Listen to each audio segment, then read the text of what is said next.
I work on Sloan quite a bit, but it's very interesting to see her respond to me when I work on her.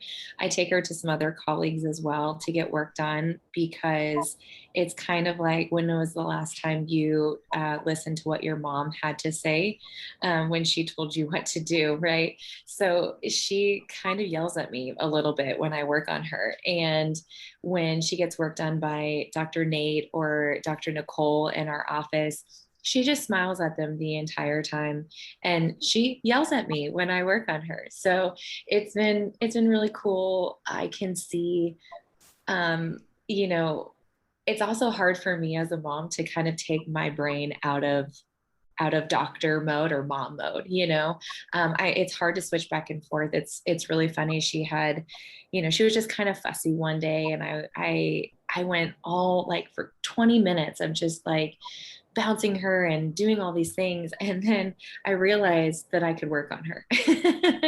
And so it was very interesting. I worked on her and then she passed out, And so, people are like, oh, do you work on her all the time? And I do, but that's almost kind of my last resort. I get into mommy mode so much that doctor mode almost kind of goes out the window. And so, we are raising Sloan in a very different way, a very interesting way. And so I, I see some patients, they'll see me doing certain things and they're like, oh, it's so cool what you're doing. But then I almost kind of forget to do it in the moment because you're tired, you're exhausted, you kind of forget, like, all your knowledge goes out the window. I was like, oh yeah, what would you tell your patients to do?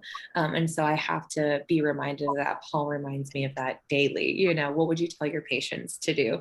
And it's funny how quickly that goes out the window.